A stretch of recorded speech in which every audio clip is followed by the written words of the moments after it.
Figure it out yourself. That's what my wife, Rachel, shouted as she slammed the gas pedal, leaving me standing in the middle of nowhere. A gas station in Montana. Wind howling. October cold slicing through my jacket. And just like that, she was gone. Rachel and her two sisters, Carla and Megan, laughing like they'd just won a game. They drove off together, like it was the best joke they'd ever pulled. But this wasn't a joke.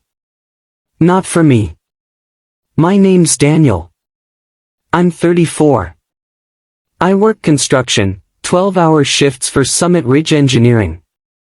Nothing fancy, just hard, honest work. Rachel and I had been married for 8 years. We were headed to her cousin's wedding in Montana. It was supposed to be a weekend getaway. Just me, my wife, and her two sisters. It should have been fun. But the entire drive, something felt off. Rachel kept glancing at them in the rearview mirror. Little smirks. Whispered conversations. When I asked what was going on. Nothing, babe. Just sister stuff, she said with that fake smile. But I knew Rachel. And that smile wasn't real. About an hour outside Billings, we stopped for gas. I went in to grab coffee. Used the restroom. When I came out, the car was already running. Rachel was in the driver's seat. Carla and Megan grinning in the back. I walked up, confused. What's going on? Rachel rolled down the window. She looked amused. Like a villain from a bad movie. We think you need some independence, Daniel, she said. What are you talking about? Carla leaned forward. You're always hanging on Rachel like a lost puppy. This'll be good for you. Megan smirked. An adventure. I pulled the keys from my pocket. House keys.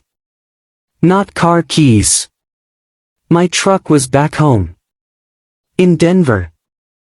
This isn't funny, I said. Whatever this is, cut it out. Rachel's grin got wider. It's not a joke, she said. It's a prank. You're always so serious. Learn to laugh. Then she shouted.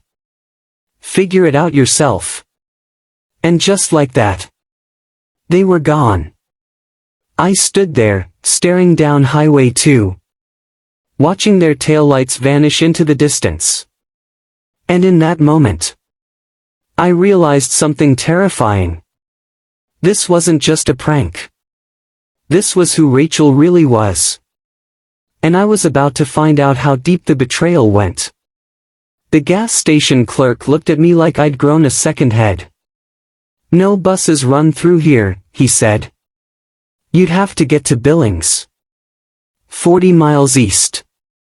40 miles. No car. No ride. Just my phone, wallet, and the growing realization that the woman I'd married had just abandoned me. Not as a joke. Not for laughs. But for control. I met Rachel 9 years ago at a commercial job site. She was an environmental consultant, sharp, confident, magnetic. She made me feel seen. Important. At least, she used to. But from the beginning, her sisters were territorial. Carla was older, polished, the self-appointed alpha. Megan was younger, restless and reckless. They never liked me. Family dinners. I was invisible. Vacations. I was the tag-along. Rachel always said. They're just protective. They'll warm up to you. They never did. After we got married, it only got worse. Carla started making snide comments. You're holding Rachel back. She could be traveling the world. Megan rolled her eyes whenever I fixed something. Not everything needs a man, Daniel.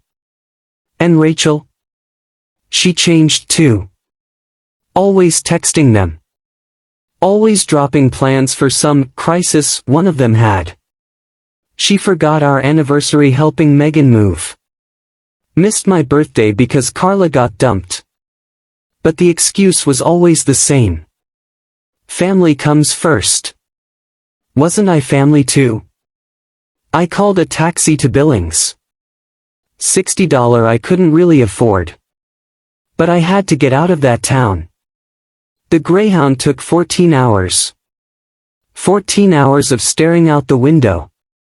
Replaying everything. Waiting for a message. An apology. Something. Nothing came. Not a word. And somewhere outside Casper, Wyoming, it clicked. This wasn't about a prank. This wasn't about independence. This was about humiliation. They wanted me to feel powerless. To know my place. When I got home, the house was empty. Same as we left it. I called in sick. Sat at the kitchen table. And for the first time in 8 years, I did something I'd never done. I went through Rachel's things. Not because I was jealous. Not because I was angry. Because I needed to understand. Her laptop was open. Still logged in. And that's where I saw it. Group chats. Months of messages between Rachel, Carla, and Megan. Laughing about me. Mocking me. Photos of me sleeping. Captions like, "Dead to the world as usual. Zero awareness." Screenshots of our private conversations. Sent to her sisters, followed by strings of laughing emojis. And then, the Montana thread. "Carla. We should ditch him and see how long it takes him to crawl home." Megan. "OMG yes. He's helpless without her." Rachel.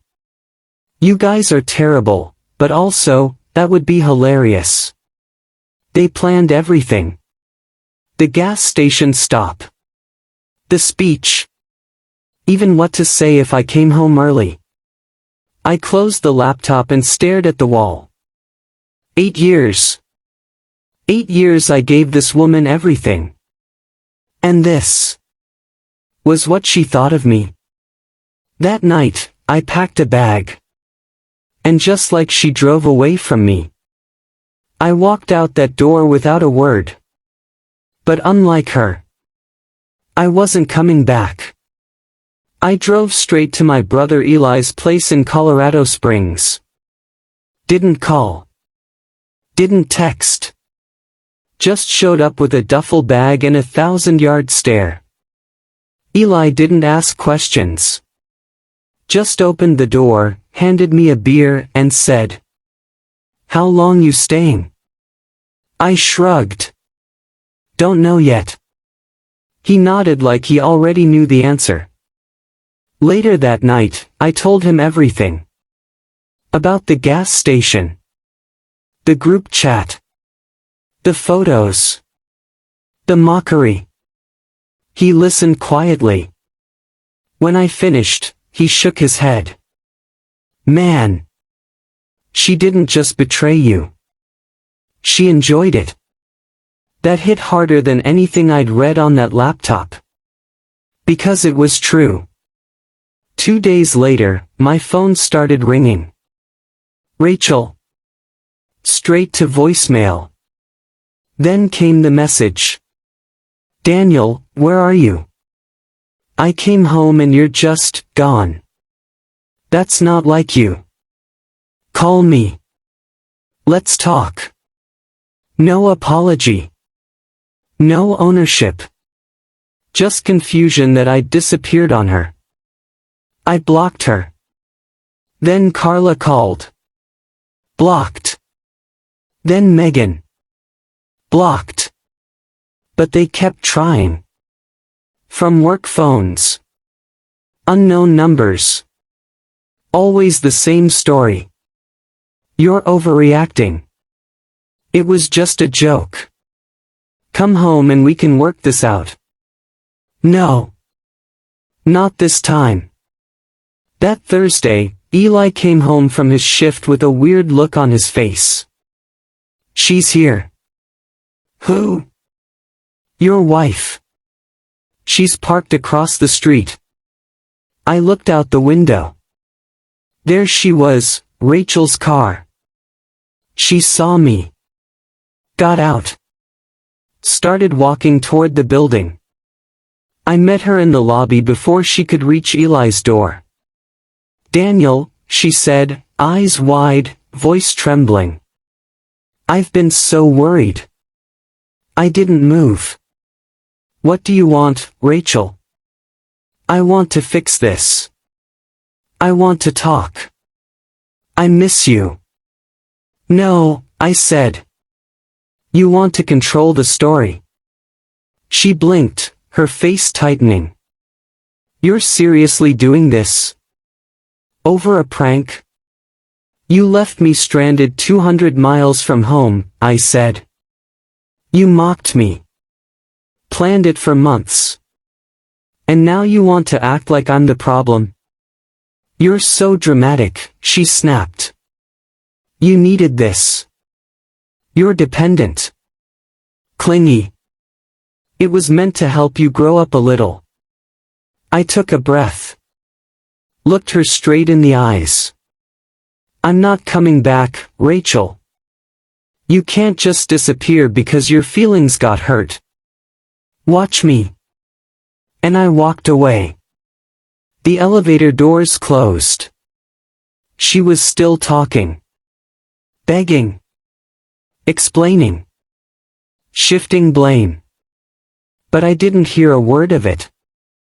Not anymore. Eli handed me coffee the next morning. I showed him a new text. From a number I didn't recognize. This is Carla. Rachel's really upset. You need to fix this. Eli just said. Change your number. So I did.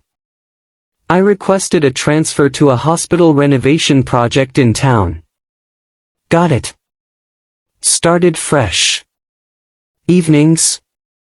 I helped Eli fix up his truck. Started cooking my own meals. Sleeping better. Breathing deeper. I found a small apartment, quiet, clean, simple. No shared decisions. No compromises. Just peace. 3 weeks after I disappeared from Rachel's life, I had something she never expected. Freedom. But I wasn't done yet. Because while I moved forward, she was still trying to control the narrative. And that's when I decided. If she wanted a fight, I was going to end it legally. A few weeks into my new life, I got a call from someone I hadn't spoken to in a while. My mom. Her voice was calm, but cautious. Daniel, honey. Rachel came by the house. I sat there, silent. She said you were having some kind of breakdown. That you vanished after a family trip and won't answer her calls. There it was.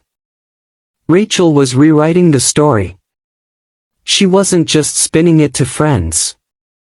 Now she was dragging my parents into it. Framing herself as the worried wife. And me. The unstable husband who just snapped. Mom didn't know what to believe. Rachel had always come off so put together. Reliable. Charming.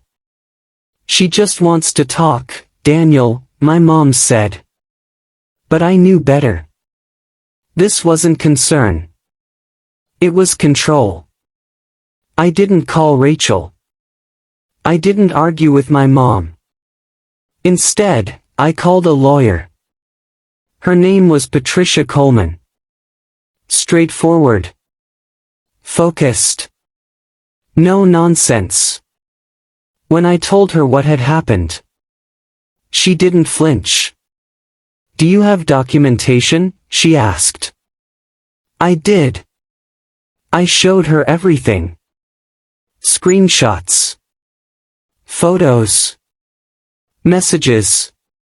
Blocked call logs. I told her about the group chat. The gas station. The fake concern. The stalking. She took notes, flipping through pages.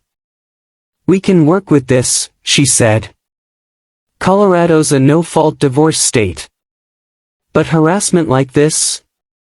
It can affect everything else." A few days later, Patricia called me into her office. She looked amused. "Your wife has hired an attorney," she said. "They're trying to claim abandonment." I stared at her. "Come again." "She's alleging that you walked out without warning. That you're refusing marriage counseling. That you're trying to punish her over a misunderstanding."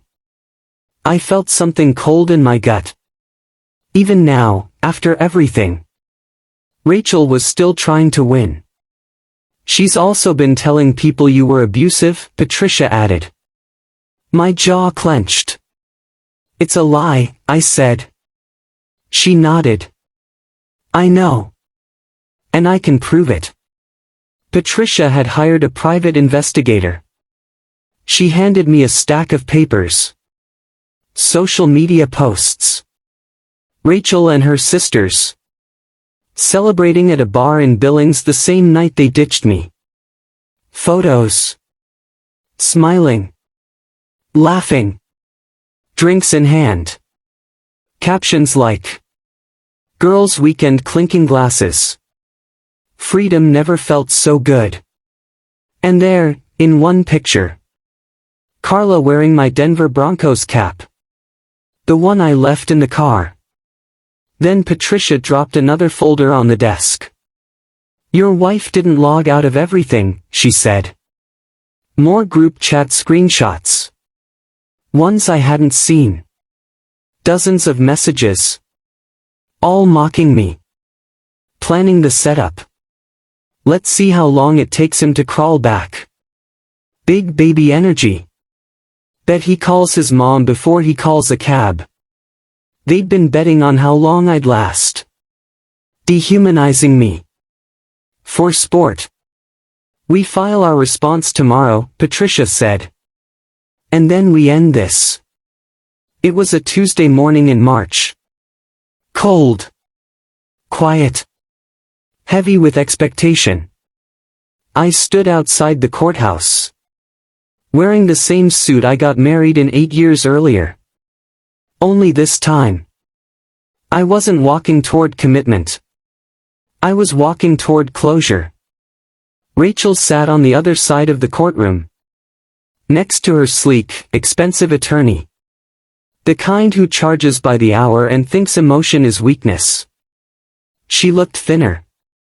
Tired. But when our eyes met, she tried to smile. Like we were still a team. I didn't smile back. Rachel's lawyer stood first. His tone was smooth, confident, rehearsed. "Your Honor. My client has been abandoned by her husband after a minor disagreement. He refused counseling, disappeared for weeks, and is now attempting to punish her for a misunderstanding between family members. He painted me like a man unhinged. Impulsive. Unreasonable. Vindictive. A weak man. Who couldn't handle a harmless joke." My lawyer, Patricia, rose calmly. No emotion. No show. Just facts. "Your Honor. We would like to submit several pieces of evidence contradicting the petitioner's claims." She handed the judge a binder. Thick, organized, and damning. Inside were the receipts. Screenshots of group chats where Rachel and her sisters planned the prank months in advance. Instagram posts of them drinking and celebrating in Billings the same night they left me behind. Text messages after the fact, laughing, mocking, gloating. Phone logs. Voicemails. Harassment. And finally, evidence of Rachel's false claims to friends, family, and my employer. Patricia's voice didn't rise. She didn't yell or dramatize. She just let the paper trail speak for itself. This is not the story of a concerned wife. It is the story of calculated emotional cruelty, disguised as humor. The respondent was not unstable. He was humiliated. And this court deserves the truth. The courtroom went still. Rachel's attorney whispered to her. Frantic. And her face? Panic. Real, visible panic. She realized, for the first time, she wasn't in control anymore. The judge flipped through the binder. Expression unreadable. Then he looked up. Based on the evidence presented, the court finds no basis for the petitioner's claims of abandonment or abuse. The divorce is granted. Assets will be split equally. No spousal support will be awarded. Boom. Just like that, everything she schemed for, gone. As I walked into the hallway, Rachel tried to follow. Daniel, please, can we just... Patricia stepped in front of me like a bodyguard. No contact. The order is still in effect. I walked out of that courthouse. Into the spring air. Lighter. Cleaner. Free. 3 years ago, Rachel and her sisters left me at a gas station, thinking they'd taught me a lesson. And they did. But it wasn't the lesson they intended. Because I'd learned that some people don't want to love you. They want to break you. And when they fail, that's where your life begins. 3 years have passed since that day in court. And in that time, Rachel has called, emailed, messaged mutual friends. Trying to reconnect. Trying to explain. Trying to rewrite. But I never responded. Because when you finally wake up from a nightmare, you don't crawl back into the bed. 6 months after the divorce, I launched my own company. Summit Ridge Contracting. I started small. Bathroom remodels, deck repairs, odd jobs. But the work was solid. Reliable. Honest. Word spread. Eli became my first hire.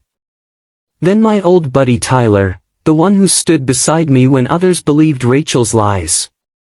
By year 2, we were running 3 crews. Booked months in advance. I wasn't just surviving. I was thriving. I bought a modest house on the west side of Colorado Springs. Nothing fancy, but it had a garage for my tools. And a backyard where I could breathe. I picked out the paint color. Hung the pictures I wanted. Watched what I wanted. Ate what I liked. And answered to no one. And for the first time in years, I felt like myself. Not someone's project. Not a punching bag. Not a ghost in his own home. About a year later, I ran into Tyler at the hardware store. You hear about Rachel? He asked. I hadn't. I'd honestly forgotten about her. What about her? He smirked. She got remarried. To some guy at her office. Didn't even last a year. I nodded, grabbed the screws I came for, and headed to checkout. Don't you want to know what happened? Tyler called after me. Not really, I said. And I meant it. Turns out, karma handled the rest. Carla lost her job. Turns out, corporate doesn't love employees who harass their sister's ex-husband across state lines. Megan's lies caught up with her. Friends compared stories. The mask slipped. And Rachel? After her second divorce, she became a cautionary tale in the very social circles she used to dominate. The same people she once tried to impress now whispered about her behind her back. They called it bad luck. But we both know better. Some people think revenge is about making them hurt. But the best revenge is not needing them anymore. It's building a life so strong, so honest, so yours, that their absence feels like relief. I was left in the cold, humiliated, mocked.